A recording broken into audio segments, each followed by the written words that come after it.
What's going on, everybody? We are live today for episode 3 of the Last Give podcast. Joining us today is Sports Illustrated Spun writer and Boot Krew Media's podcast member, Chris Rosvoglou. What's going on? How you doing?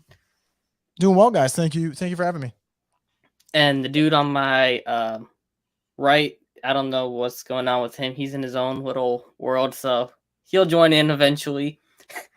Trying to figure out his background. But anyway, we're going to recap of entire week 1 schedule, preview, the head matchup for this week, in my opinion, of Bucs Saints. Even though you got a key guys missing both sides, it may look like, but you also have Chiefs Chargers, even though they're missing guys. Everybody's missing guys at this point.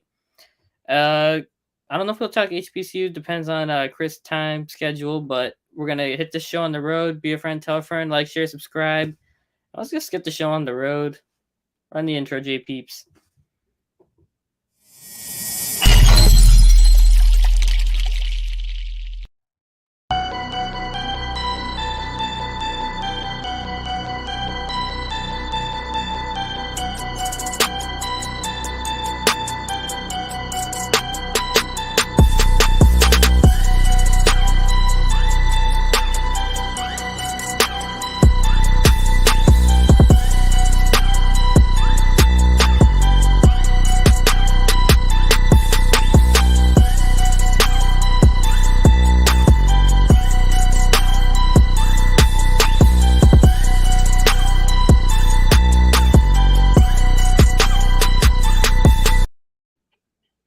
All right, let's get into kickoff. Let's switch to background, J Peeps, and let's get it going.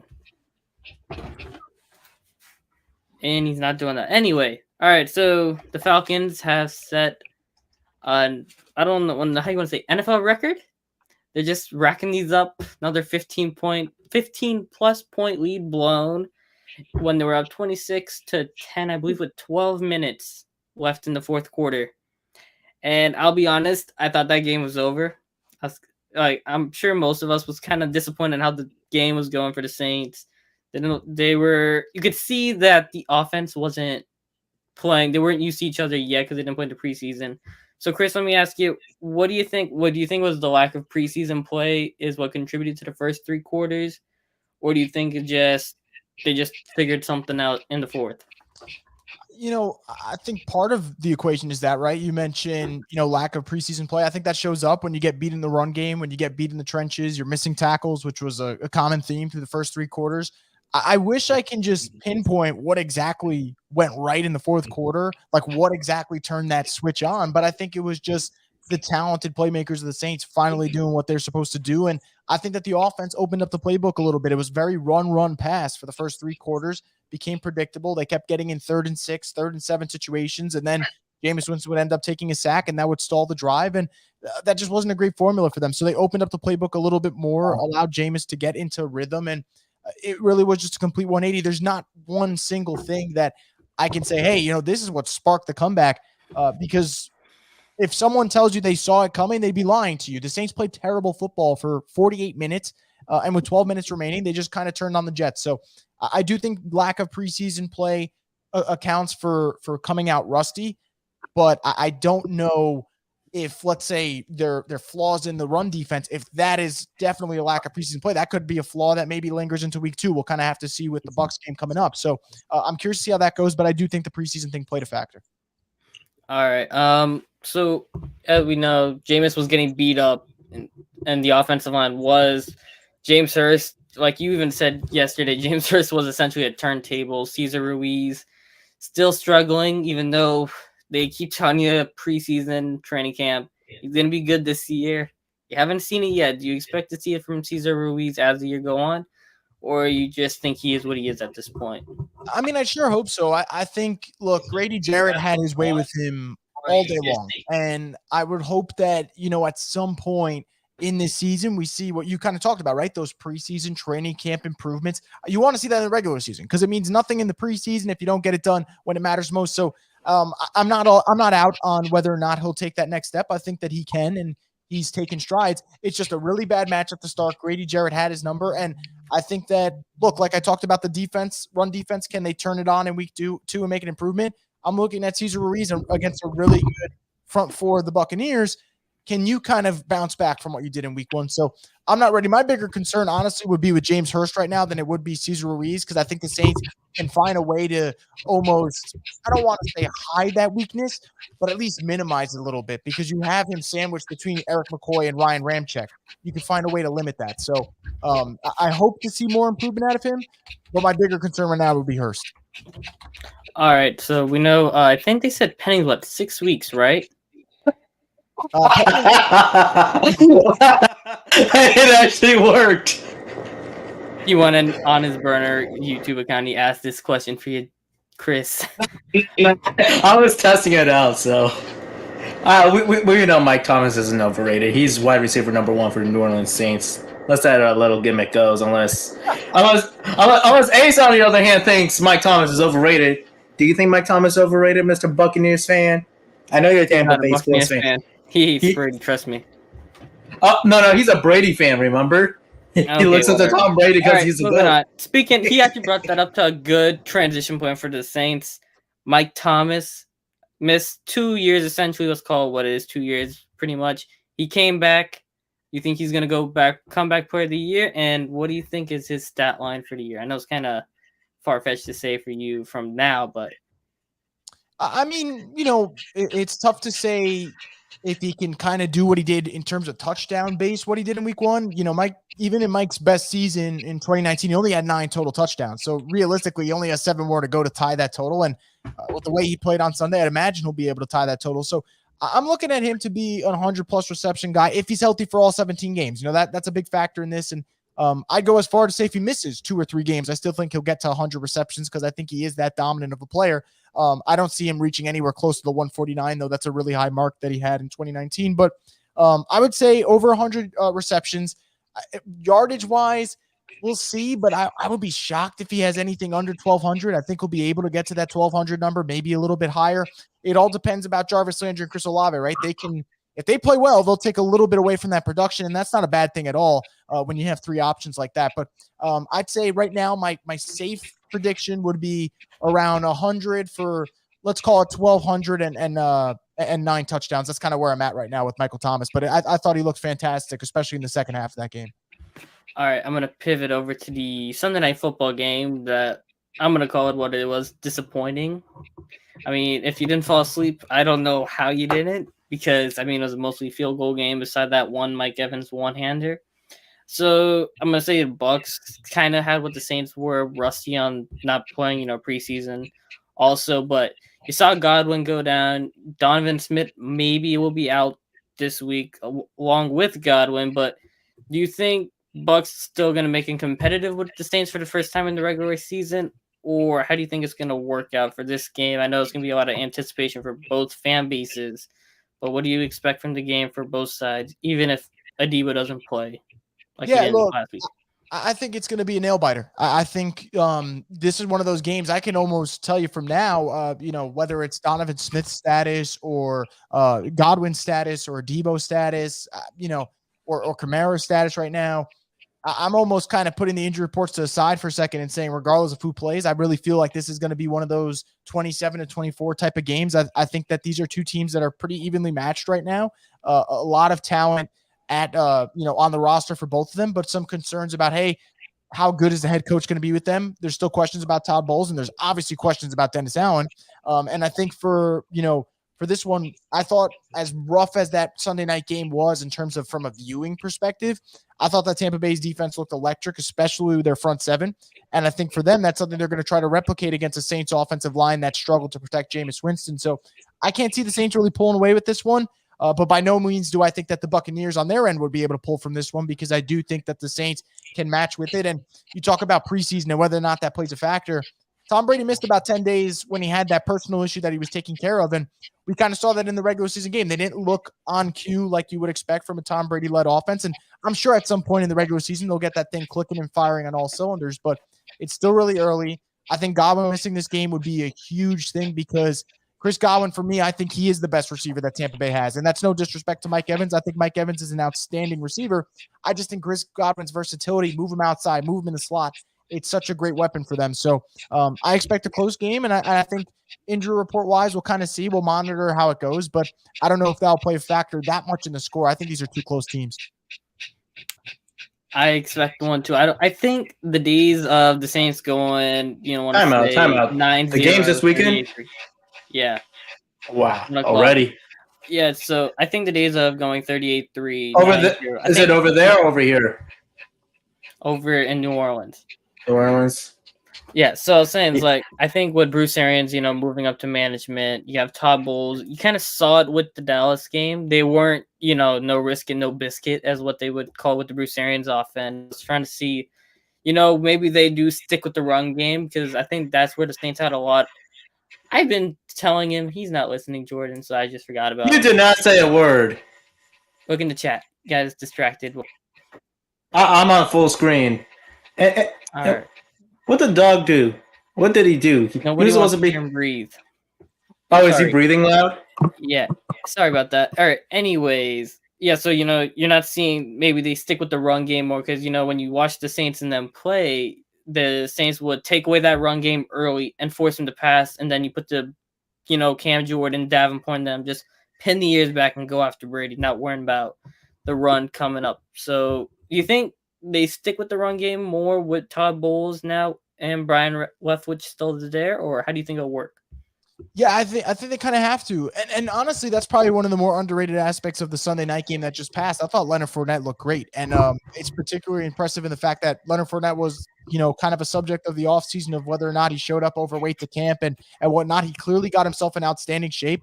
And I thought he looked like a really, really good running back in week 1. So that's a great point that you brought up. That's part of the reason why the Saints have been so successful. You make the Buccaneers one-dimensional, and when you do that, you let your pass rushers get after Brady. It's a different ballgame. So I do think if you're Tampa Bay, early and often you try to get Fournette involved, then look, if the Saints can stop the run, which is something they struggled to do in week 1, then all right, the advantage Saints to kind of be able to make the Buccaneers just stick to the passing game all day long. So I do think that's a great point. I think Todd Bowles' defense and run game earlier in the season, probably not what people expect when you think of Brady and Julio Jones, Mike Evans, Russell Gage, Chris Godwin, all the weapons they have. But I don't think it's a bad strategy, especially with a little bit of an older roster. And also with the Saints' lack of depth, I want to say, with the defensive line, because you could see the defensive line wasn't interior-wise not as strong as it has been in the past, even with Onyemata still there. So that's something to keep an eye out. But I want to talk about this Monday Night Football game with you. I know you were saying some stuff on it last night with you pay a guy $256 million and you take the game out of his hands, essentially. Like, what do you think about that? And do you think that will affect Hackett for the rest of his, will that be like a stigma with him, or do you think he's going to be able to overcome that? He even said today is he should have hindsight probably went with Russ. Yeah, I mean, I'll answer the second part of the question first. It's only a problem if he lets it become a problem. If he gets into this situation often where late game decisions, he doesn't know what he's doing, and he makes another glaring mistake like that, then all of a sudden it starts to become a narrative, and you kind of earn that reputation. But I think people will chalk it up, luckily for him, to first-year coach, first game. Mistakes happen. Really high pressure situation against a team that obviously wanted this one bad for the whole storyline with Russell Wilson, and I think that, as much as I mocked it, and it was a terrible decision, I for the life of me, I couldn't understand what was going on. And as you're watching it, you really can't believe what you're seeing. I think he'll learn. I think he'll learn from it. I could be wrong, but I really do think he will. But it was just so odd to me. Obviously, if you're a Seattle fan, whether you're at home watching the game or in the crowd, I mean, you're loving that he made the decision that he thought a 64-yard field goal was a smarter option than going for it on 4th and 5 with one of the better quarterbacks in football. You're definitely happy about that. But we'll see. I will say this about Denver. I think this is a cautionary tale week 1 for people that think it'll be so easy for them to just run the table in the AFC, particularly in the AFC West. It's not going to be that easy with the first-year head coach, with new pieces everywhere.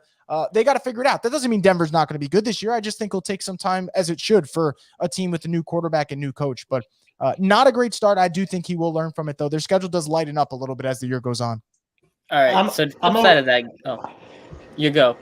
Sorry, Flash. I have not talked at all. I know you complain about me. I know you were trying to get the background, so I didn't know. All right, what's up?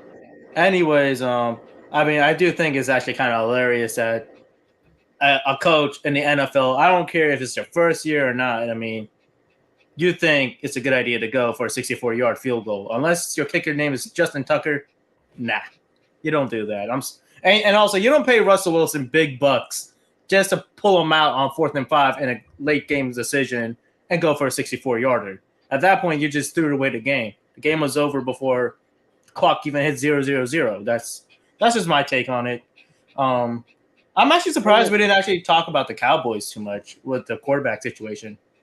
I was going to get to that eventually, but I was going to say this game, it reminded me 2 years ago, Jacksonville, Indianapolis. I don't know if you remember this one where Jacksonville won week 1 and everyone's like, all right, Minshew Mania can do something. And then they lost every single game after that. I don't know why, but I feel like that's what's going to happen in Seattle, especially with Jamal Adams going down. I mean, who knows? Maybe Geno Smith puts up MVP comeback player of the year type storyline. I don't know, but I mean, what do you think? Just a quick thought on that. I think it's going to be a tough year for Seattle. Great win by them. And I think that defensively, I would love to see them carry this through for the rest of the season because Seattle's been, pretty putrid, I'd say, defensively the last couple of years, which is not the norm compared to what we saw. So defensively encouraging. I don't know if the offense will keep it up, though. I know they got great weapons, but Geno Smith, as good as he was in the first half, they didn't really do that much in the second half. I don't know which version of him we'll kind of see for a complete season. Pete Carroll did say Kenneth Walker playing week 2, Flash. You heard that? Kenneth Walker. Oh, that's a big deal for sure. I am kind of curious though about the Geno Smith thing. I mean, look, listen. Was it like the first drive when he got that tight end wide open? It's like, what just happened? So, I mean, look, I think as long as they can scheme properly for Geno and stuff, they still got weapons. I think fantasy wise, you might want to. Well, actually, I'm still not so on DK. I'm not going to say that yet. He still has mind control by other defensive backs in the league, but I am quite curious on how Seattle will look on what's supposed to be a tanking season. So we shall see. All right. Also, by the way, are you hearing my dog panting still or not anymore? Kind of. I did lower the mic, but if you can still hear him, just let me know. All right, cool. And you can hear my audio fine, correct? I know. You're good. Okay. All right. So no, he brought it up, the Dallas thing. Do you think they trade for a quarterback or Jerry Jones GM version of him says no, we're gonna ride it out with Cooper Rush? And in my opinion, I don't think they win a game with him. I don't know. I may be wrong, but what I saw in the preseason, I don't know if you saw something else, but what do you think Dallas should have done, in your opinion? Just like as a fan or a reporter or whatever, not like.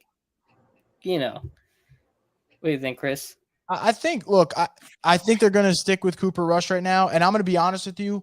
I think it's the right decision, but I don't think it's the right decision for the reasons they're doing it. I think they genuinely think that Cooper Rush will give them a chance to still win football games. And the reason I say they shouldn't trade for a quarterback is I don't think there's a quarterback out there right now that they can add that is going to solve the problems that were on full display on Sunday night. They can go trade for Jimmy Garoppolo. But if you trade for Jimmy Garoppolo, it doesn't solve the fact that your offensive line got beat or the fact that they traded away Amari Cooper for nothing. And now CeeDee Lamb is basically the only healthy wide receiver out there, and he's not able to create separation right now because he's getting more attention. So that's a big problem. Their running game isn't what it used to be. We all knew that coming into the season, but it seems like Dallas didn't get the memo, and they kind of went with that anyway. So I think the smarter play is not getting rid of any assets and just going with Cooper Rush this way, and you're almost punting on the season. They don't see it that way. That's the way I see it.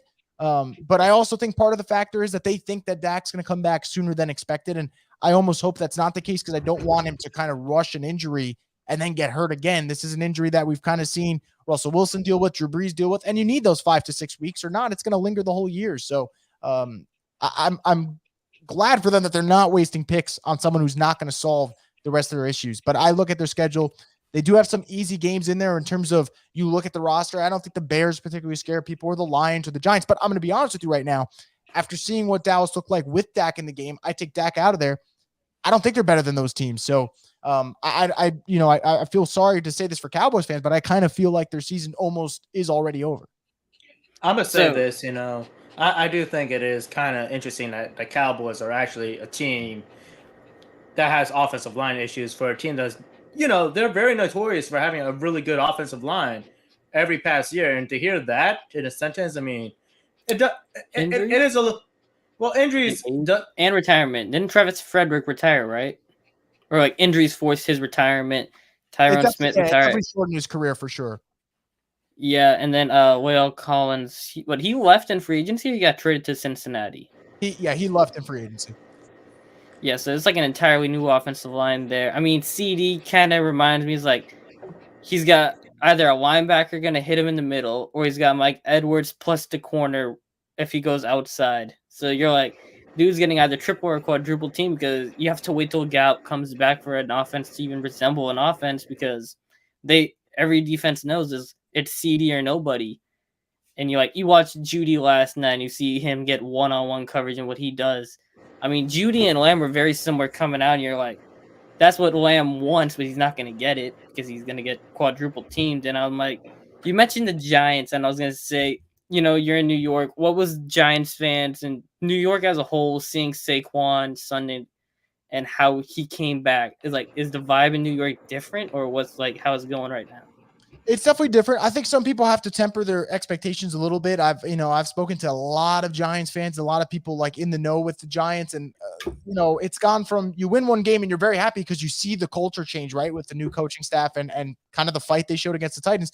But at the same time, you have to reel it back because I've heard so many people say, you look at their schedule, they could start off 4-0, 5-0, whatever. And I just think people are getting a little bit too ahead of themselves. But I'll say this, how they looked on Sunday under the new coaching staff, in just one game, look 10 times better than anything we saw over the last 2 years with Joe Judge. And for that alone, Giants fans should be really happy about it. I think if Saquon stays healthy, Sunday wasn't a fluke. I think he will continue to put up big performances, but then that also puts them in a tough spot, right? Because he will be able to go cash out in free agency, and they want to pay him a lot of money. It's tough at the running back spot, or do you risk losing your best weapon? So they'll have those conversations, but I think for Giants fans right now, the thing that they're thinking, and it's the right thought process, is just kind of enjoy the season week by week, because there will be a point where they do get into stretch where they hit the Packers and the Ravens, and I don't expect a team of that caliber to win those games. So enjoy those kind of minor victories, and if they look competitive the whole year, and I expect them to, that's a great sign for the coaching staff with the roster that's not exactly loaded. So I think they are trending in the right direction. I just don't know if the rebuild will be as fast as Giants fans may hope it is after Sunday's game. All right. Okay. Question. Yeah, go. I don't got any questions, but I do want to talk about the. Oh my God, I hate you. I was gonna ask about Lamar. Can I just support both of them? Is that okay? I mean, I'll still wear my Seahawks jacket and stuff. I mean, speaking of Seahawks, though, actually, I'll talk about the Seahawks after. I do want to talk about the whole Russell Wilson thing when I saw the ESPN. Anyways, I want to talk about the Panthers. What happened to Baker Mayfield? What happened? I didn't get to watch the game, so I need someone to recap. Stand down part 2. There's a lot that went in that game. You can go with the fact that he fumbled the football 4 times. Magically was able to recover most of them, I believe, if not all of them. But he just didn't look like the same accurate Baker Mayfield. That was the one thing that people give him credit for. I think it was 16 of 27 around that mark. I can't pinpoint exactly what has gone wrong for him. I don't know if it's a mental thing. I don't know if it's physical limitations, but that's why I kind of laughed. And I know it's just 1 week, but some people were ready to say, hey, can the Panthers kind of make some noise in the NFC? And I just don't see it because they have so many issues right now at the quarterback spot. And in a game that is a Deshaun Watson-less Cleveland Browns team, for them to lose it in the fashion they did was a little disappointing. So I think that it could get rough for Baker this year. They do have the Giants coming up, so maybe that's a get-right game for him. I'm not sure. But I can argue that we've seen the last of the hype surrounding a quarterback of his stature. I mean, I know it's just week 1 before we start going crazy with those kind of takes. But I mean, I do want to say, since because the Browns do not have Deshaun Watson, that does not mean Jacoby Brissett is not a bad quarterback. He is a solid quarterback. Let's just remind ourselves, Zach, of what he was. Amari Cooper would like to say differently. Amari Cooper said? Wait, was he that bad too? Amari Cooper had a couple of open routes. He beat J.C. Horn a couple of times, and Jacoby just missed him completely. Okay, I don't know if you saw the play I'm talking about. Where we're not talking about the Colts, Jacoby Brissett. Is that correct? This is not the Colts. Nah, the Colts, Andrew Luck's successor, Jacoby Brissett, is Days of Dreams. I don't know how you say it in a different way, but well, then it might be a bad year for the Panthers unless they fix things up, or else. I mean, who knows? It could be like the Packers last season when they looked bad against the Saints, and then all of nowhere they still made the playoffs. So we'll see. I mean, I have no faith in the Panthers. Yeah, I know they're a little bit more worse of a run franchise. So All I'll keep them circled and I'll observe them. So, were you more impressed, Chris, about the way Kansas City played without Tyreek Hill, or worried of how Arizona looks sluggish coming out the gates this week? Well, not this week, but last week.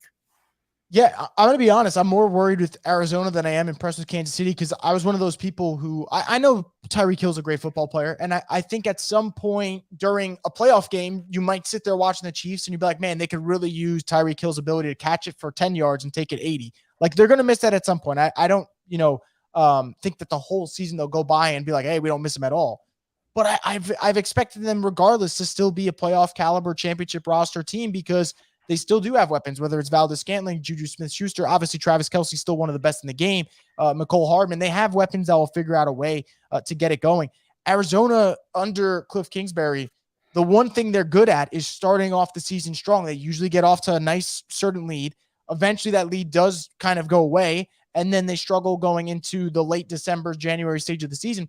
For them to start off slow, you're not getting Hopkins back until 5 more games from now. That concerns me. J.J. Watt's already hurt. Zach Ertz is a little banged up. Rondale Moore's banged up.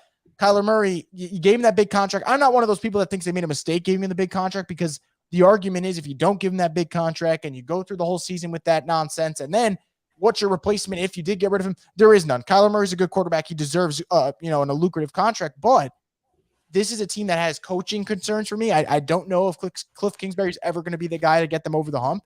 And I do think their roster, especially on the defensive side of the football, they didn't get any better in free agency. They didn't get any better through the draft. If anything, you can argue they got worse. They did lose Chandler Jones in free agency. So I think this Cardinals team has a lot of holes. And luckily for them, the NFC isn't exactly loaded with powerhouse teams like the AFC is. So that could benefit them. But they got a tough matchup this week against the Raiders. You got to play the Rams twice. You got to play the 49ers twice. We saw Monday night. The Seahawks might not be a good team, but they're not going to be a pushover. That'll be division game. So that's not going to be easy. So I look at the Cardinals and I'm seriously worried about them. I'm glad to say that as well. I do wonder, is there time we like the Cliff Kingsbury seat on fire? I feel like we probably should start talking about that. Heating up the cinders is what you're trying to say? No, I think we should start heating, like lighting it up. Just put it on low right now and see what's going on. That's a good question, actually. I think it's fair. I'll say this about Kingsbury. I was confused when he got the job in the first place. I never thought he was particularly great at Texas Tech. I know they had success last year, but depending on how this season goes, either he'll be on the hot seat by the end of the season or he'll lose the job by the end of the season, depending on how it would go. It'd have to go, I'd say they have to be like a 6-11 team for them to make a coaching change. But it's not impossible. If you look at their schedule, it really isn't an easy schedule. They have the Raiders, they have the Rams, and they have Panthers, Eagles, Seahawks, Saints, Vikings. That's not an easy slate. There's a lot of possible losses there. So we'll see. I don't think it's a crazy conversation to start even from now because this is a coach that I'm not particularly fond of in the first place in terms of what his ceiling is. I'm going to throw out a scenario. Tell me the likelihood or possibility, right? So let's say Arizona goes 6-11, miss the playoffs again, or, like 7-8-9 or something like that. They just missed the playoffs, period, right?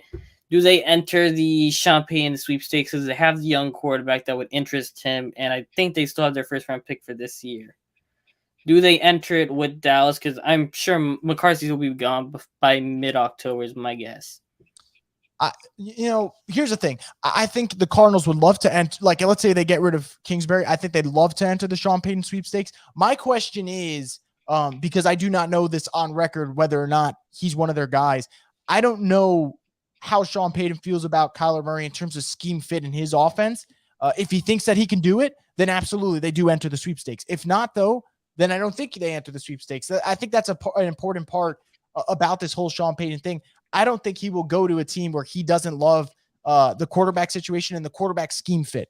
That's why when people talk about the Cowboys, I think it makes sense. I think Dak can operate his offense. When people talk about the whole situation with him and the Dolphins back then, that made sense because Tom Brady could absolutely run his offense. Justin Herbert, if you thought about maybe the Chargers slipping up, which they looked good to start the season, Justin Herbert would be a perfect example of a guy who can definitely run his offense. So if he thinks Kyler can do it, absolutely. That's the only question I would have to that. All right, I'm gonna. I do want to I don't bring know. something up. Yeah. I think back to the Chiefs for a second with them being without Tyreek, we are forgetting how fast Scantling really is. We kind of do forget about how fast that guy is. Let's just remember that guy ran track with Shaquem and Shaquille Griffin, and one other guy too, I think, from Lakewood. I forgot, but point is, MVS is a very fast guy. They'll have someone that could make 10 yards to 80 if probably used properly. He may not have the vision or the catch probably, but he still has height and speed, which is a big benefit for a guy like him. So, all right. I'm gonna pass over the Commanders Jaguars. I mean, there's some games this week. I mean, I don't really know. Trayvon Walker with a pick. I don't know if you thought that was good. I was gonna talk about Eagles Detroit because I like both what I saw from both sides, but I was worried that Philadelphia got into a shootout with Detroit. I don't know what you think of that. I know former St. Gardner Johnson's over there, but there's a lot of hype surrounding this Eagles team. Do you think they're going to live up to it? You know, I think regular season they will. I think that in terms of like, are they going to be a playoff team? I think they will. So I think regular season wise, they will live up to that hype. I think this roster is really good. We already saw immediately AJ Brown's going to be a huge contributor for them. Not that it's a surprise. He's a great football player. For him to go out there and do that, that's great. I thought Jalen Hurts as a passer looked a lot better in week one as compared to what we saw last year. I'm not overly concerned about Detroit coming back in that game. I think Detroit's going to be a feisty team all year. I don't know if we'll, show in the win column if they're going to be able to win enough games that, you're saying, all right, they're taking that next step, but I think they'll be feisty. So I'm not worried about that part. My only really concern about Philly is actually kind of similar with New Orleans is two things. It's how consistent is your quarterback going to be, which you could say about Jameis Winston and Jalen Hurts. And I think Jalen Hurts will have that opportunity this year to be really consistent. And then also the run defense, because the one thing that kept the Lions in this game is the fact that Swift and Jamal Williams ran all over that Philly defense. So I'm very curious to see how they kind of fix that problem and address that. But not a great division. Your probably biggest competitor in that division just lost their starting quarterback for at least a couple of weeks. That has to factor into that as well. So I think that plays into it. So I think Philly, you look at their schedule, I think they're an 11-6, 12-5 team in terms of great roster with a very favorable schedule. I can't tell you from now though if I think they'll live up to it in the playoffs, but I do think they will get there. So for regular season, I'm sorry. No. Okay. Okay, I do wonder who you think is the Eagles' biggest competitor now in that division. Well, not in the division. Yeah, the division actually. My bad. Yeah, I mean, just going through 1 week, I would probably have to just lean Washington. But even then, I don't feel particularly good about it because that Washington-Jacksonville game, Washington was up early. Then Jacksonville came back. Then they needed to come back. And with Carson Wentz, he had moments where he looked great on Sunday. And then there were the moments with the 2 interceptions where you're saying, all right, he needs to be better. So how does Carson Wentz play? Ironically, that creates a very juicy storyline if he ends up playing well and Washington and Philly are competing and Wentz has a chance to beat out his former team. But that's where I lean right now. New York, I think they showed a lot of fight, but I still do not trust Daniel Jones. And with Cowboys, we talked about it before. They had issues before Dak got hurt. Now we add that in. So by default, I would say Washington. All right, so I'm going to go probably over would to say Washington at the moment as well. The Giants, though, with how they look, if Washington looks bad, it could be them, which is a bad thing and a good thing for Philly. So yeah. All right, I know we got 3 minutes left with Chris, so I was going to ask him, you did that interview with Primetime a while back. You see the program starting to show its, I don't want to say bearing fruit or whatever, but JP was telling me how there's people calling them America's team. I know that's kind of overboard, and then they have their whole situation going on in Jackson, like the city itself. But where do you think and how far do you think Primetime can take that program into building up HBCU as an entirety in college football, along with how far do you think if he's going to be able to win them the Celebration Bowl and go anywhere in the FCS playoffs eventually? Yeah, look, I think in terms of how far he can get the program, I think far enough. We saw last year where they were able to go. I think they're going to be even better when this season's all said and done than they were last year. And I thought last year was a fantastic season for them. I think we're just already seeing Shedeur Sanders already taking that next step. Particularly the season opener, he was fantastic. So I think the talent is there. What they lack, which is not just an HBCU problem, it's anyone really outside of the Power Five. It's when it gets in the trenches, right? There are guys on Jackson State that I think in terms of skilled players can go toe-to-toe with guys from Power 5 programs. I truly feel that way. They have that. It's in the trenches where you're going to get beat because there's such a big difference between the 5 stars and the 2 stars recruits for offensive linemen, defensive linemen. That's where it gets tough. So I think there is at some point a ceiling when you're dealing with a non-Power 5, especially with the HBCU in the sense that I think college football in 3, 4, 5 years from now is going to look completely different. And that's a realignment thing. And I think that's something that Deion's also battling. If he came at it at a different time, and we're talking about this maybe 6, 7 years ago, he's got all this time in front of him without worrying about, hey, are the Pac-12 and Big 12 going to merge? And the Big 10 is adding, USC and UCLA, and the SEC is adding Oklahoma and Texas. There's so much going on in college football that I honestly can't tell you what his ceiling is going to be, because I wouldn't be surprised right now, guys. And 5 years from now, we're talking about the 3 main conferences, a merged Big 12 and Pac-12, the Big 10 and the SEC taking up, packing their bags and forming their own league, and having the rest of the NCAA figuring it out by themselves, especially because the NCAA doesn't run the college football playoff. So that's what concerns me in terms of what I can say. But this year, I would not be surprised if they win every single game on the regular season schedule. At this point, I kind of expect them to, with the way they've looked so far. And Deion's a great motivator, but he's also a great people's person. You talked about, the Jackson City crisis they're going through right now. To go through that and also lead a group of young men who also aren't being able to deal with normal necessities that they should have going through the season. So I commend him for that completely. And I do think they will have postseason success this year. I just really, I wouldn't be surprised if whenever Shedeur's time's up and some of the young recruits that Deion brought in, maybe he takes that next step. Because I think in 3-4 years from now, he earns that right. Heck, I would say after this year, he's earned the right to go explore his options if he wants to, particularly because he's such a great recruiter and seems to be such a great leader of men. All right. One thing I was going to say is, do you think like what he's building in Jackson State, can that like trickle down to the other HBCUs out there, like FAMU, for example? Do you think with Willie Simmons over there, do you think he can bring in with more recruits after seeing Prime do it? Do you think some players like, hey, HBCU is not a bad option, and start going over there through recruiting instead of just transfer portal? I think it's possible, but what I think in order to really get that to happen, I think you have to get more coaches. Not like a Deion Sanders. There really is only one Deion Sanders. It'd be unfair to kind of make that, but you need, marquee names or guys that have been there that you talk about recruiting. You got to be able to sit there, talk with the kid and then say, hey, I want to play for that guy.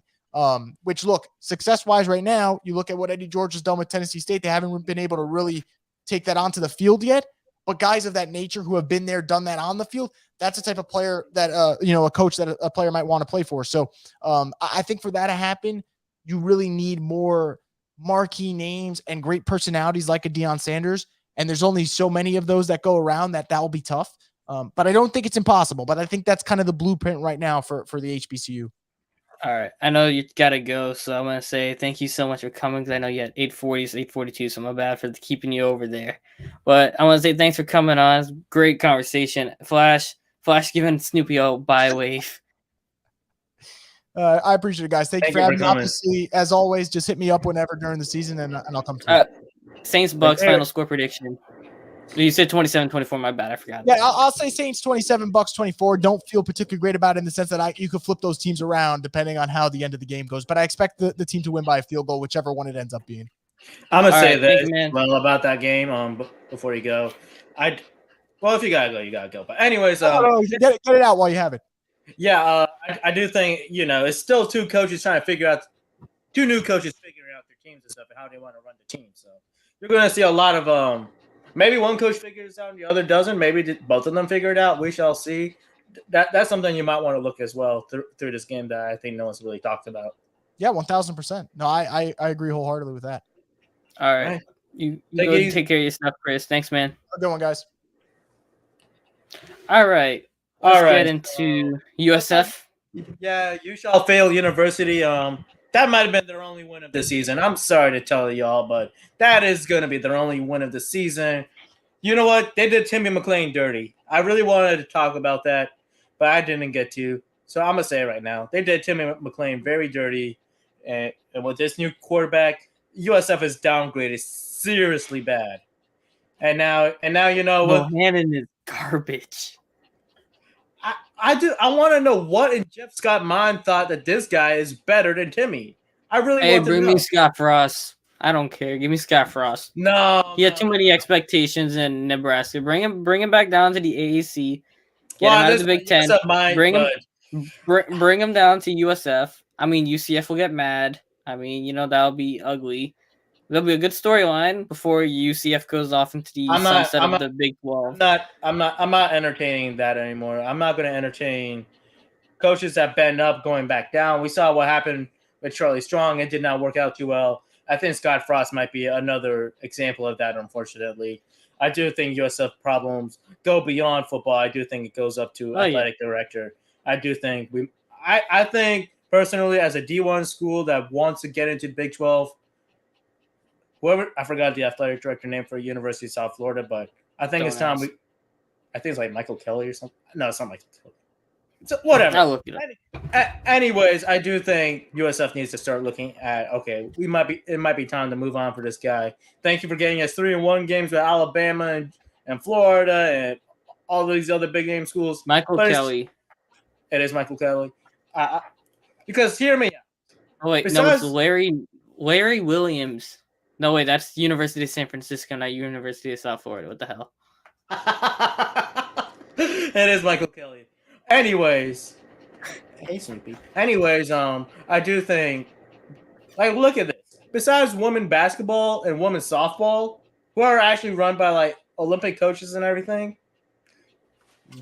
what other team does USF has that actually does very good? What? They don't have any other team that they have that is doing good besides women's basketball or softball. I just want to make that glaring obvious point. The men's basketball was suffering for a while, and they're still crawling out. So, seeing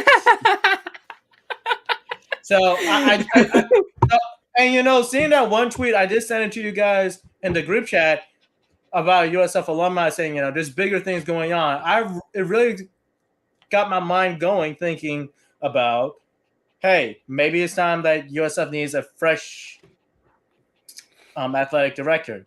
I mean, Jeff Scott, what was it? His third year. Team looked like it went backwards from last year. That's what I'm seeing. You guys struggle against your HBCU school. That is a problem. You're struggling against a mediocre FCS school. They struggled against FAMU last year too. No, but this is worse. This is Howard. Howard was beating them at one point. They didn't get to the first quarter until second quarter. They didn't get their first score. Not first quarter until second quarter. Yeah, that's what I mean. They didn't get their first score until the second quarter. That's what I meant to say. Okay. I'm sorry. But yeah, I do want to bring up those glaring points. Jeff Scott, you might have made a mistake with your starting quarterback decision. And look, Sean King isn't there either. That's another guy who brought in guys that want to play, and those guys end up going into the NFL. That guy's gone too, running backs coach. So what's going on? I do want to start pointing the finger at the athletic director, Michael Kelly, at this day forward. And I do want to start pointing my finger at Jeff Scott as well. Okay, this has been bugging me the entire show, but what are you looking at? It's like you're looking up to the left. Oh, okay. So I'm actually trying something different. I'm actually using the TV in the back room. Camera right in front of me. So I can see you. So, but I might have to. It just looks weird. You look like you're zoned out. But all right, back on topic. Yeah, I totally agree. They need to clear house because I know they have their plans they revealed to go build this on-campus stadium. But before they even think of that, they need to clear house and figure out their athletic department. Because I know the women's basketball got in trouble for some kind of thing last year, I think it was. Yeah, last year, almost a year ago. I forgot about that as well. And they got like a 2-year ban or some crap with that. Some BS. I don't even remember what it was, but I remember they got in trouble for that. So they won't even be relevant either. So I do want to say this as well. You know, I'm sorry for interrupting, but look at the football. They don't recruit guys from around Tampa Bay as much anymore. They don't do that. That's a glaring issue. They're getting their own talent, being out recruited by Florida, Alabama, and other big name schools, and even like smaller time 2-star, 3-star players. They're choosing to play at Toledo or Nevada and those places. I mean, all right, you know what? In fact, I'm gonna go. I'm gonna cut you off. You mentioned Toledo. All right, sorry for this, but you mentioned Toledo, right? This is what I'm gonna get to. Their biggest one, Deontay Johnson, wide receiver 1 on an NFL team right now, is from right here in Town and Country and went to Freedom. You let him go all the way up to Toledo instead of bringing him here, and he was good in Toledo. Exactly. That is one example I got for you right there. Yeah, Bentley Sanders leading the nation in interceptions in college football over in Nevada. And interception in Nevada. And Nevada is doing good. I think Nevada's ranked too. They were ranked last season, by the way. I do want to say that. Yeah, and look at him actually playing, and you weren't using him properly in USF. That is my thing. I mean, now, granted, you know, he could be more focused that he's out of Tampa and stuff, but at the same time, USF has a major cultural issue in the entire athletic department. And you know what? I really wish Jordan actually cuts his piece out, because it's time we need to start calling out USF for this. USF has been going backwards instead of forward since Quinton Flowers left. So we got to start pointing fingers at Michael. Willie Taggart and Marlon and Sinat. Yeah. I mean, and as I say, Sean King being gone, that is a huge issue, because, you know, that guy was pulling in great talent. So that's just how I feel about USF. I really do think it's time that they need to start making some changes in the athletic department. And you know what? I do also want to bring this up as well.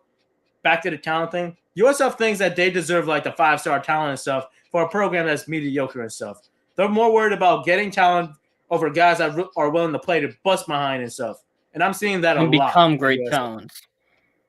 Yeah, exactly. They're getting washed down talent that don't want to play hard football, you know? Now, here and there, you might get some good guys like, you know, Mike Reese-Bell at Florida A&M, you know. That guy turned out to be good. But I'm talking about other washed down talent from other Power 5 schools, because, you know, they're not focused, they're not engaged, they're not doing any of the thing that they should be doing as athletes, because they're doing the same thing that their genetics carried them on in prep school, and they're being lazy in the field and weight room and all that stuff. I just want to say that. Yeah, I was gonna say. What was I gonna say? I completely blanked. I was gonna say, yeah, you know why the Cowboys lost against the Bucs? They didn't start Marquise Bell. They had him inactive. That's all I gotta say about that. Anyways, they'll eventually start him. Trust me. Eventually, hopefully. I don't know if it'll be before McCarthy gets fired or after. I have him getting fired October 17th. Anyways, speaking of a school in Texas, I know they had horns down. They didn't play that bad. So Keyshawn had a good game plan. There were some crazy plays he was running that was getting Alabama. It really did get the better of Alabama for a couple of them plays and majority of the game when Quinn Ewers was in. But they did eventually fall to Bama 2019. But I got to say this. 2019, the last good year for life. I'm sorry. Yeah, that too. That is true too. But I got to say, Texas Longhorns, they look better than A&M. Unfortunately, I might have to agree with you. I mean, now, you know, it could have been a Jimbo Fisher miss-up, slip-up game, but, you know, you would expect A&M being the SEC school that they are, and the amount of crap. No. Before that, they were talking mad. Jimbo Fisher was talking mad shit to Texas, talking about how they want to join the SEC, and look what happened. Just look what happened. Texas looked better now than Texas A&M, which is a disappointment for an SEC school, by the way. I just want to throw that out there. A massive disappointment. And to be honest, you know, Alabama should be disappointed as well in that game as an SEC school. For a school that we thought that was going to run over Texas and stuff, I think the Alabama players had to have their heads in their butts in that game for how sloppy they looked. I got to say, 2 people and 3 people on the show today much better than me going solo last week. LSU Southern. I mean, LSU played like they should have played. I mean, Jaden Daniels was not the issue against Notre. Well, not Notre Dame. FSU. What the hell was I saying? He wasn't the issue against FSU, but he played phenomenal. LSU fans got to see their first look at a top quarterback from last year's class in Walker Howard. I mean, Southern came back after the bench players were in and all that, but I'm just happy there wasn't no major fight breakout at that point, and no one either on the field or in the stands with over 200,000 people in that game. To be fair, it is Southern though. To be fair, so no, I know it's Southern, but I'm just saying in a game like that, me and JP was talking about this with Bob Rose last week. We were saying how we just hope that there won't be any fights going on because it's rivalries in the same city and whatnot, and 200,000 people is a breeding ground for disaster. Okay. Let's get. Let me ask you this: Miami beat Texas A&M this week. Miami, Florida. Yeah, you think they could beat Texas A&M this week? I think so. They've been playing a bunch of nobodies. Actually, you know what? I'm not going to entertain that talk. Jimbo Fisher will kill his guys if they lose to Miami. I'm just going to say that right now. You ain't think Cristobal and can have him ready? No, listen.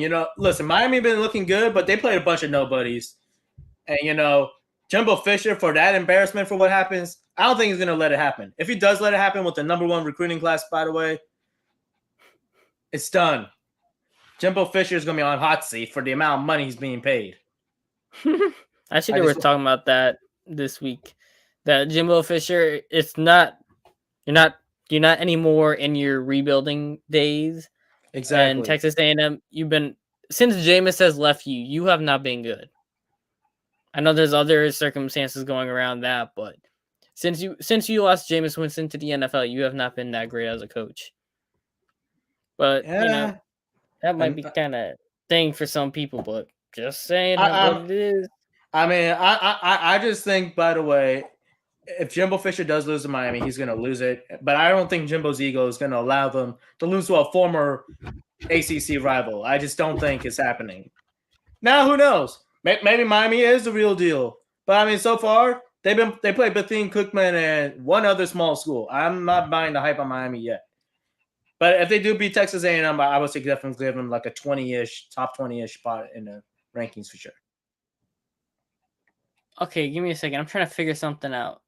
What did I last week was September 10th. Okay, so wait, Kansas is 2-0 right now. Who they played? Tennessee Tech and West Virginia. Kansas being West Virginia? I know this is last year. No, this says Saturday, September 10th. I'm like, yeah, they did beat Kansas. Kansas beat West Virginia. I'm gonna look that up. Kansas versus. I was Google point. No, JT Daniels was the quarterback. Went 28 of 40 for a 359. Holy smokes! Kansas won. Okay, Kansas. I was looking at games for next week. I know. Like, wait, what? I know the Mountaineers may be bad, but if you lose to Kansas, which is a school base of 2- and 3-star players, that's an issue. By the way, Ace, how long are we going tonight? I mean, if you want to push college football, that's fine with me because I'm just saying. I mean, you want to have a funeral session for which team, USF or Florida? Because Florida fans were in deep despair watching overglorified Taysom Hill play football Saturday. This is why I brought him, because he is the biggest Florida Gators fan. I mean, Florida Gators hater. He is the biggest Florida Gators hater. He's a Knowles and Dogs fan by heart. If you can play the tomahawk chop, that'd be nice. I'll have him. No. Why do they have poor Louisiana Monroe playing Alabama? Hey, money is money. Maybe Alabama's giving him good money, so what you going to do? They say. But anyways, what do you think is going to be a bigger funeral? USF versus Florida or Louisiana Monroe versus Bama? Which one's going to be a bigger funeral of which SEC Monroe school? And Bama. You don't think USF is probably worse than Monroe? Think about that. There's Bama. I believe Bama's getting a couple of their receivers back, and I believe Bama will score more points than I have faith Florida can score with Anthony Richardson, unless Richardson just runs the hell out of the ball. No. You see, what happens is Richardson is going from an SEC defense to a garbage defense that's probably like FCS defense bad. We're talking That's about. what I'm saying. He'll just be Taysom Hill. He'll just run the hell out of it like if he's playing the Falcons. Well, yeah, listen, USF defense suck. They're gonna get killed. USF offense is nowhere to be seen. Now, listen, I'm about to give USF a better chance if they had kept Timmy, but that's another reality that another Flash will be talking about, because it certainly is not going to be this one. Listen, you know what? I'm going to go as far as saying Florida 50, USF maybe 15 at best, 15 points. If they get 20, well, then guess what? A round of applause, but they're probably going to be garbage time points. Game's over before it even started. Now, actually, let's go on to talk about UF, by the way. Kentucky. I was actually sold on the Anthony Richardson hype. I really was. Granted, it was a Pac-12 defense team, but I was sold. I was like, all right, maybe UF may become a serious team this year because Anthony Richardson wants that Heisman Trophy. And then out of nowhere, Kentucky just was like, nope, not happening. We let not even mayonnaise, man. Kentucky defense just essentially just slaughtered the Gators. That's what happened. They just got. I don't know if we could play like a thunderstorm or something, but sound bit. I know Jordan has control of that, but Jordan's not playing any of the sound effects. I know. Yeah, where is the sound effects? Jordan, JP's be doing his own thing right now. Must be talking to someone. Who knows? JP's slacking. There we go. Anyways, but yeah, a big bad thunderstorm had destroyed a swamp. Maybe it was a hurricane or something. It was Hurricane Wildcats. That would happen to Anthony Richardson and all that. Why is he playing the intro music? What the hell? I think JP's tweeting. It's a Hurricane Wildcats theme song. That's what it is. I'm calling it that. Hurricane Wildcats coming to a stadium near you. Go Big Blue Nation. Well, okay. I do also want to talk about Kentucky also. Putting them at number 4 in the top 4 team in the college football, that might be stretching them a bit. Just because they beat an overrated SEC team does not mean you should put them top 4. They're not in the same echelon as Georgia and Alabama or Ohio State. I'm sorry, man. You can't put them there yet. They're not a top 4 team. As much I'm rooting for Kentucky, by the way. I'm just being brutally honest. All right. What do you think on all that so far, Ace? Kentucky, I was talking to someone and they said how Kentucky's head coach Stoops, right? He takes away. Go on. No, saying how he takes away what that quarterback is really good at. So in this case, Anthony Richardson running the ball. And when Anthony Richardson couldn't run the ball, he literally became like Taysom Hill. He was garbage at throwing the football. Hey, I mean, I just say, let's pump the brakes on Florida. It's also still a first-year head coach. They're still figuring things out. No, I'm just saying Anthony Richardson's not a good quarterback. Like, dual threat, yeah, but when he plays a decent defense, he gets exposed. Houston? No, when he plays a decent defense that won't let him run. Okay, and he has to beat you by being a quarterback. Well, speaking of Houston, this September 17th, we got Kansas versus Houston. Will Kansas win streak keep on going, or will Houston expose them after, the disappointment versus Texas Tech? We shall see. Let's see. I'm surprised Houston lost to Texas Tech. Me too. That got me surprised as well. I also didn't get. Well, I'll save that for hot topics. Let's go into hot topics. Ain't much left for college football. UCLA's undefeated. That surprises me for a very mediocre Pac-12 team. Well, actually, a bad Pac-12 team. USC hasn't been looking that bad, and also Jackson's. I'm talking about UCLA. I'm talking about UCLA. No, I'm saying also USC is too. I know 2 games in. I know it's too soon to talk about this, but do you think Washington this year might be better than Oregon? Yeah. Michael Penix over Michael Penix Jr. over. Oh my God, I forgot his name. Bo Nix. I got Michael Penix right now. I'm gonna just say that right now. As of right now, Washington looks like they got Indiana Michael Penix Jr. So I do think Washington might be the better team this year from how it's looking. Their defense has been pretty sharp. Granted, though, they played a bunch of nobodies so far. Kansas got Houston. We'll see if Kansas is any good. Well, guess what? If Kansas loses to Houston, I got them beating Duke. Duke is poverty. I was thinking just beat who did Duke just beat? Duke just beat somebody last week. I don't remember who it was. Oh yeah, it's Northwestern. They beat Northwestern. Yeah. Well, I mean, Northwestern is not a terrible Big 12 team, Big 10 team, but they're not good either. So, all right, let's go into hot topics.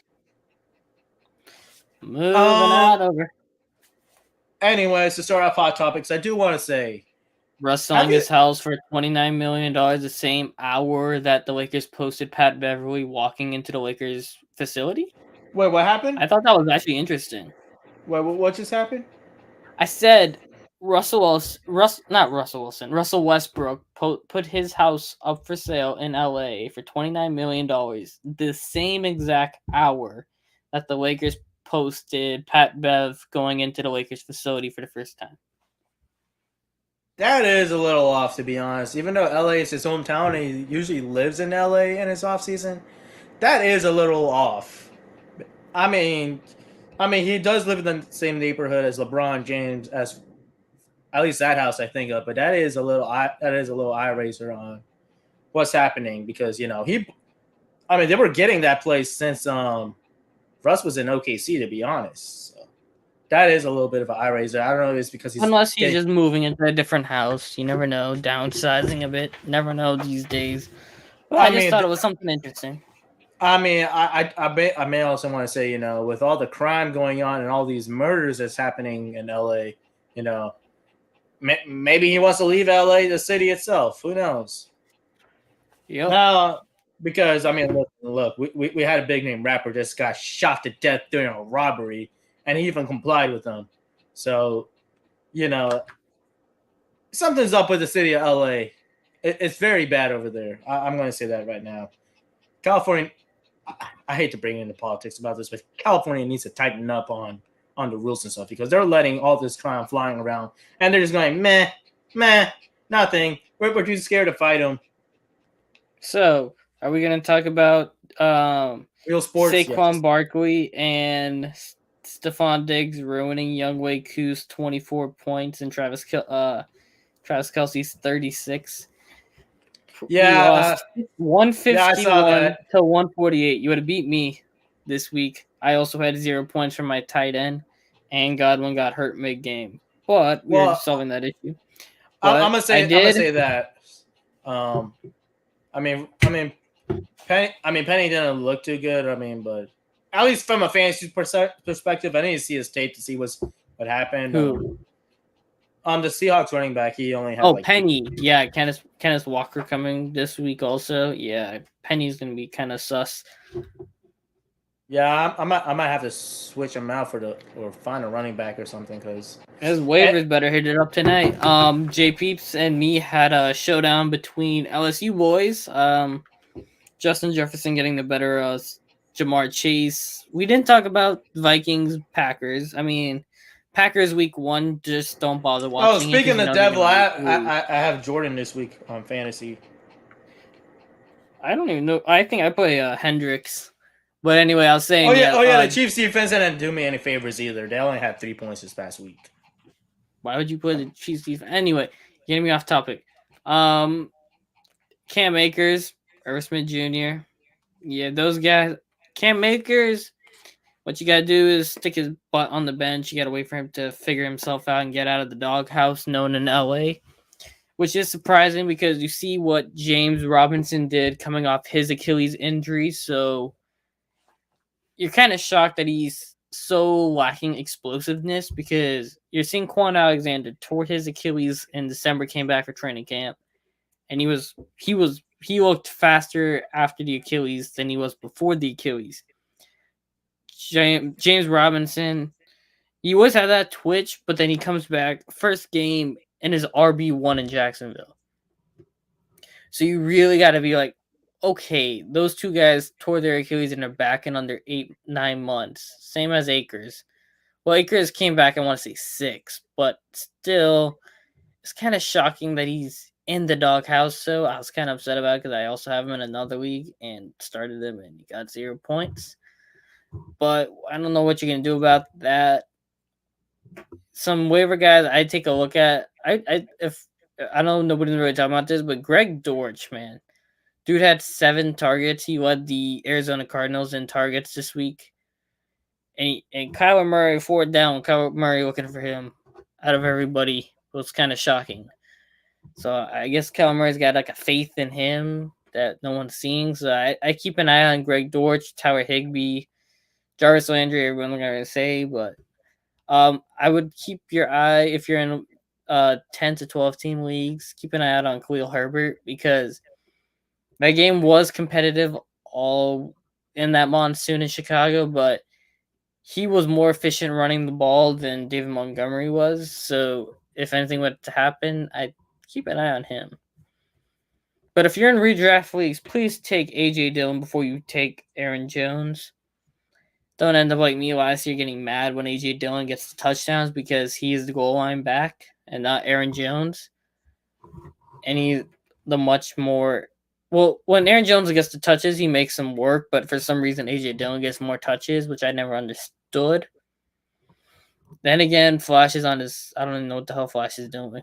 And I'm trying to do some scouting of figuring out who I'm going to replace the Chiefs defense with because that was absolutely piss poor. Steelers defense.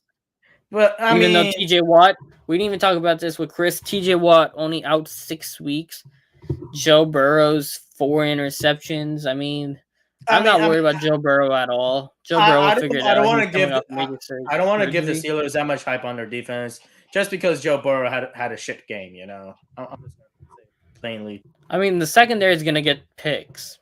That secondary is opportunistic. You got Minka always threat for a pick 6. And he's good for almost an interception every 2 games. So I wouldn't doubt Steelers defense. Someone already took the Ravens, but not much more to say. Fantasy purposes. I got a question for you, Mr. Fantasy Man. So I have Jacoby Myers or the Jets receiver Corey Davis. Which one would be better? None of them. My one word, no. Go DJ Shark before you go that. If he's even available. He is available. Or Curtis Samuel. Everyone's already talking about him. He's mini Debo, but he'll get hurt by week 2. So next week he'll be hurt. Devin Duvernay, if you really want to throw a dart at the board. Broncos defense was all right. Vikings defense was okay. But that's really about it for this show for tonight. Not much else to talk about. Just watch out for if you're in the penalty talk league, keep an eye out for Chad because he's got Josh Allen, DeAndre Swift, and Jonathan Taylor and somehow put up 180 points. I'm gonna say this. Have you noticed there's been a lot of upsets that usually happen in week 1? I know we could. Week 1 is the fraud week. Week 1 is the week 4 of the preseason. It's the fraud week. Don't ever believe anything. Well, I know that. But I do want to bring up a sole point that do you think it might have to do with betting is messing up with bettors and stuff, and the bookies are probably making all this money from these upsets and everything? Think about it. I don't think it's more that, but a lot of teams that did not play their starters throughout the week. When we were talking with Chris about this, I was saying a lot of teams did not start their starters during the preseason, and it showed to start those games. The timing of everything was off. Like, look at Jameis and Micheal Thomas. Their timing was a split second off, and they were missing to start the game. Offensive lines were a disaster in the beginning of the game. Look at Tampa. Brady got sacked in the red zone, was a disaster. But that's what I say is more the lack of playing in the preseason. And even Aaron Rodgers didn't play, and his receivers and him were lacking a connection. So that's what you got to say. But, yeah, guys. thanks for this episode. I'm gonna clip up the parts with Chris, and then even Flash going on with USF. I want to see if I can clip them off if I got time this week. Hopefully, I do. I only have one exam this week, but we'll see. I'll clip them up for separate videos. Wait. You know, we did not bring the dog on for nothing. You know, we did not bring him on for. I don't even know who Georgia played last week. Yeah, they played a bunch of nobodies, but you know, I wasn't even thinking about that. I was more. Or you can play the chopped song. No one cares. Guys, anyway, be a friend, tell a friend, like, share, subscribe. I posted the thing on Twitter very late, so I forgot to read. I had it all set to go, and I forgot to hit send for the beginning of the show, so I retweeted it late on Twitter. But anyway, if you have any questions, hit it up in the comments section for next time. I completely forgot about that. That's my bad. Okay, Chop Up Guy says whatever. That being said, stay safe, stay blessed. See you next week. Running gun tomorrow, 8 o'clock. Just me and Jay Peeps, and then he will have his breakdown pregame sometime Saturday. Peace out. Look at him. He's enjoying the tomahawk though.